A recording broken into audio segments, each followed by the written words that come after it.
Welcome to Byte-Sized Tech, where we blend casual conversations with insightful discussions on the latest in technology and gadgets. Today we're diving deep into some pretty wild AI advancements, from tools that could revolutionize how we do research to some, let's say, interesting applications of AI in advertising. It's fascinating to see how AI is becoming increasingly integrated into our everyday lives. We're not just talking about cool new gadgets, but a fundamental shift in how we interact with technology. Absolutely. And speaking of cool new gadgets, Google's deep research is making waves with its ability to analyze a ton of websites, pull together findings, and create reports all in real time. This tool has the potential to change the game for researchers, students, and anyone who needs to gather and synthesize information quickly. Imagine being able to get a comprehensive report on a complex topic, complete with citations within minutes. Yeah, one article I saw showed how it could churn out a 3,000-word article on remote work, backed up by solid sources just from a single prompt. It's almost like having a personal research assistant on demand. What's really impressive is that it goes beyond just summarizing information. It can analyze data, identify trends, and even generate creative text formats. It's a far cry from simple search engines or even tools like ChatGPT. It makes you wonder what this could mean for the future of research and analysis. Will we still need to spend hours digging through articles and reports, or will tools like deep research become the norm? It's certainly a question worth pondering. And speaking of AI's evolving role, let's talk about what Meta has been up to. Oh yeah, the whole AI-edited selfies and Instagram ads thing. I read a report about it, and I have to admit, it's a bit unsettling. Indeed, using AI to manipulate personal images for advertising purposes raises some important questions about how far personalization should go. It blurs the line between convenience and intrusion. It's almost like something out of a Black Mirror episode, like that Joan is Awful episode, where an AI generates a whole TV show based on someone's life without their consent. Okay, maybe not that extreme, but still. It's a valid comparison. Today, it might be static images, but where does it stop? What happens when AI can create personalized video ads featuring our own manipulated images? It's a slippery slope. Well, before we spiral into a dystopian nightmare, let's switch gears to something a bit more lighthearted. CES 2025 was a showcase for some pretty amazing robots, right? Absolutely. There was a lot to be excited about, from AI-powered lawnmowers and robots that keep your drinks cold to advanced exoskeletons that could change the lives of people with mobility impairments. Okay, a beverage cooling cat robot? I need to see that in action. But seriously, the advancements in robotics are incredible. The exoskeletons in particular seem like they have huge potential to improve people's quality of life. One that caught my eye was Angel Robotics' walk-on suit. It's essentially a wearable robot that helps people with mobility challenges walk again. It's a powerful example of how AI and robotics can be used to address real-world problems and make a positive impact. Definitely. And it's a nice reminder that amidst all the ethical concerns and potential downsides of AI, there are also some truly remarkable applications that can benefit humanity. Exactly. Speaking of advancements, NVIDIA, the leading force in AI chips, is making some bold claims. They're saying their chip performance is exceeding Moore's Law. Wait, Moore's Law, isn't that the one about computing power doubling every 2 years or something? So NVIDIA's chips are advancing even faster than that. That's what they're claiming. And this rapid progress in AI hardware is crucial because it fuels the development of all those amazing AI applications we're seeing, from self-driving cars to personalized medicine. So basically, the better the chips, the more powerful the AI. Makes sense. Yeah. It feels like we're on the cusp of some truly groundbreaking innovations. We are in a period of rapid evolution, and this is just the tip of the iceberg. We've got a lot more to explore, so stay tuned for part 2 of our deep dive into AI and its impact on the world. Welcome back to Byte-Sized Tech. We just spent some time talking about the evolving landscape of AI, from research tools to some slightly creepy applications in advertising. Now I'm really curious to hear what's happening in the software world. Well, Google's been stirring things up in the smart home arena. They've opened up their home APIs for public beta testing on Android. Right, I saw some buzz about that. Yeah. Does this mean developers can now build apps that control all sorts of smart devices? Like, could I finally make that app that starts my coffee brewing when my alarm goes off? You very well might.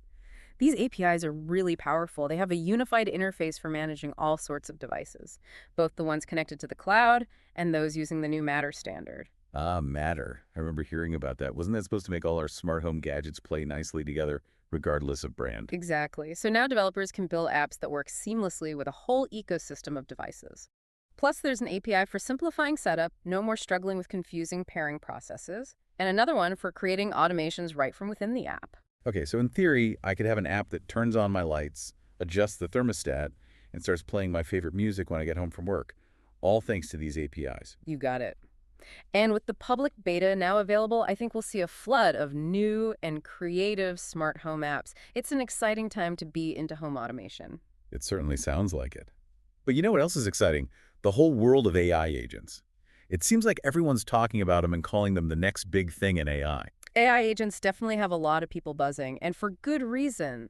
They represent a huge leap forward in how we can use AI to solve problems and automate tasks. I've heard them described as a kind of virtual assistant on steroids, but I'm still a bit fuzzy on what exactly they are. What makes an AI agent different from, say, Siri or Alexa? Imagine a program that can not only understand your commands, but also learn and adapt to its environment, make its own decisions, and take actions to achieve specific goals. That's the essence of an AI agent. It's designed to be autonomous. So it's not just reacting to my instructions, it's actually figuring things out on its own and taking initiative. That's a bit mind-blowing. Yeah. But what does that actually look like in practice? What are some real-world examples of AI agents at work? Well, their potential applications are pretty vast. Think about an AI agent that manages your investments, schedules your appointments, even provides personalized medical advice. We're already seeing them used in robotics, finance, healthcare, and even customer service. Okay, now that's what I call a personal assistant. Yeah. But I have to ask, with all this talk about AI agents potentially taking over, are there any areas where they struggle? Of course, AI agents are still a young technology. They can have trouble with things that require common sense reasoning or understanding human emotions, and they don't always handle unexpected situations very well. So they're not quite ready to replace humans just yet. Not completely, but the progress is remarkable, and we're seeing more sophisticated and capable AI agents emerge all the time. All right, that makes sense. It seems like with any new tech, there's always this balance between the amazing potential and the potential pitfalls. Speaking of potential pitfalls, what about the business side of AI? We hear a lot about startups and venture capital pouring money into AI. What's the latest on that front? Well, the AI landscape is definitely shifting. Silicon Valley is still king when it comes to venture capital, but some interesting trends are emerging. Ooh, spill the tea. What are we seeing? In 2024, Silicon Valley startups still snagged a whopping 57% of global venture funding. That's a massive chunk of the pie. Wow, so the Bay Area is still the place to be for startups hoping to hit it big. It certainly seems that way. But here's the thing. While AI is still hot, investors are getting more careful. So no more throwing money at anything with AI in the pitch deck. Exactly. Investors are looking for substance over hype, real value propositions, and companies that can actually execute their plans. So it's like a reality check for the AI industry. You could say that, but I think it's a good thing. The focus is shifting to building sustainable businesses. That sounds like a healthy development for everyone involved. So is this shift changing the types of investors who are interested in AI? Absolutely. We're seeing a rise in what are called capacity-constrained managers. These are investors who are more selective, focusing on companies with strong growth potential and a clear path to profitability. So less chasing the next shiny object Yeah. and more focus on companies that can actually build lasting businesses. Precisely. And that's likely to benefit companies that are truly solving problems with AI rather than just riding the hype wave. Okay, that's really interesting. It's all about finding that sweet spot where innovation meets real-world impact. But with all this talk about the business side of AI, it's easy to forget about the individuals whose lives are being directly affected by these technological shifts. You're absolutely right. And there's a story from China's tech scene that really highlights the potential downsides of AI's rapid growth. It's a bit of a cautionary tale. Oh, I think I might know what you're referring to. The story about Chinese investors demanding their money back from founders of failed AI startups, even going after their personal assets. Yes, that's the one. It's creating quite a stir and raising some serious ethical questions about how we treat entrepreneurs in the high-risk world of AI. It's pretty intense. Imagine pouring your heart and soul into building a company, only to face financial ruin if it doesn't succeed. That's a lot of pressure. It is. While investors have a right to protect their investments, this kind of aggressive approach could stifle creativity and discourage people from taking risks, which are essential for driving progress, especially in a field as dynamic as AI. It's a tough situation for everyone involved. It highlights the need for open dialogue and careful consideration as we navigate this rapidly evolving world of AI entrepreneurship. I couldn't agree more. It's all about finding that balance between fostering innovation and protecting the people who are driving it forward. Well said. Yeah. Speaking of innovation, there's always a new tool or platform popping up in the AI world. Anything catching your eye lately? Actually, there's this new tool called HipScript that's making some noise in the developer community. It's an online compiler that lets you convert HIP and NVIDIA CUDA code to web GPU. Okay, hold on. HIP CUD Web GPU. I'm going to need a quick refresher on what all those acronyms stand for. Of course. HIP stands for Heterogeneous Compute Interface for portability. It's a programming language from AMD. CUD is NVIDIA's parallel computing platform, short for Compute Unified Device Architecture. And WebGPU is a new web standard for graphics and compute, essentially bringing the power of GPUs to the web. Okay, so basically HipScript lets developers take code written for AMD or NVIDIA GPUs and run it directly on the web. Exactly. This opens up some really exciting possibilities for web-based applications that need serious computing power, things like machine learning, scientific simulations, even gaming. Wow, that's pretty impressive. Oh, yeah. So now web developers can harness the power of GPUs without having to worry about the complexities of different hardware platforms. That's the beauty of it. It's all about simplifying the process of bringing GPU-accelerated applications to the web. This sounds like a win for open source software and collaboration. It seems like open source innovation is really fueling a lot of the advancements we're seeing in AI and other tech fields. Absolutely. The free exchange of ideas and tools is incredibly powerful, and it's one of the things that makes this such an exciting time to be involved in technology. I completely agree. Well, we've covered a lot of ground in this part of our deep dive. We talked about everything from smart homes and AI agents to the business side of AI and the ethical considerations that come along with it. And we're not done yet. There's even more to explore in part 3. Stay tuned. Welcome back to Byte-Sized Tech. We've explored so many fascinating facets of AI already, from its practical applications in research and smart homes to the evolving business landscape, and even some of the ethical dilemmas that arise with powerful new tech. But there's always more to discover in the ever-changing world of AI. Right. Absolutely. The field is constantly evolving, with researchers and developers pushing the boundaries of what's possible. And speaking of pushing boundaries, there's a development in the world of AI that's got computer science students buzzing. OpenAI is about to release its new O3 reasoning model. O3 reasoning model. That sounds pretty intense. What's got everyone so worked up about it? Is this going to be like ChatGPT, but even more powerful? Well, you could think of it as a significant upgrade to existing language models. Early reports suggest that O3 can tackle much more complex problems, generate really creative text formats, and even hold more nuanced conversations. So it's not just about spitting out information or writing basic text. It's actually getting better at reasoning like a human. Exactly. The key advancement here is in its reasoning abilities.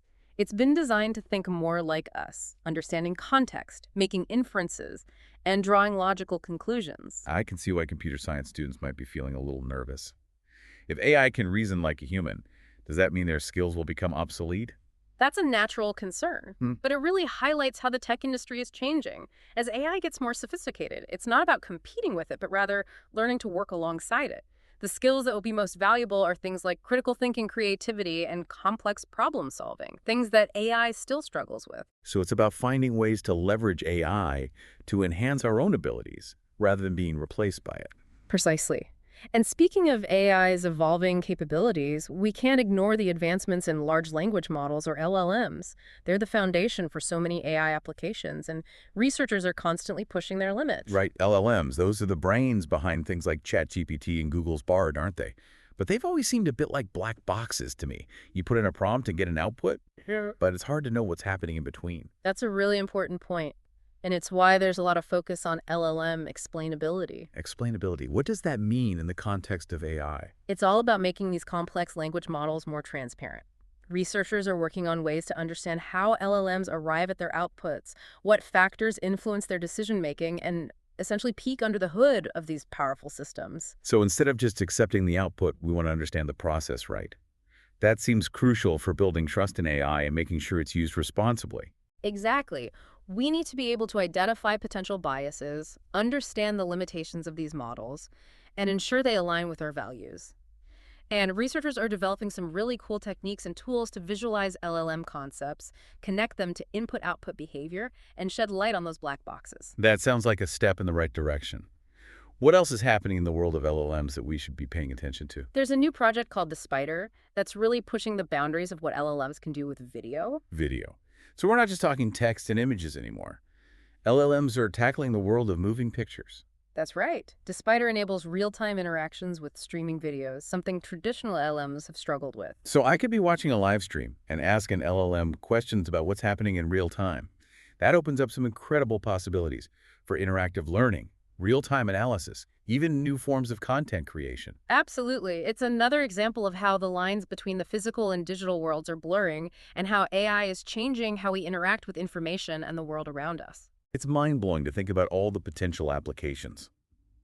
Well, I think it's time to wrap up our deep dive for today.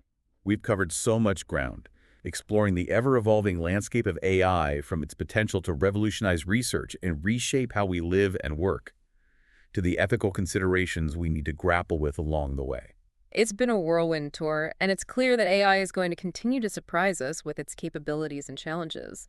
It's an exciting, if sometimes unsettling, time to be alive. I couldn't agree more. And to our listeners, remember to stay curious, keep exploring, and never be afraid to ask questions about the technology that is shaping our future. Thanks for tuning in to Byte-Sized Tech.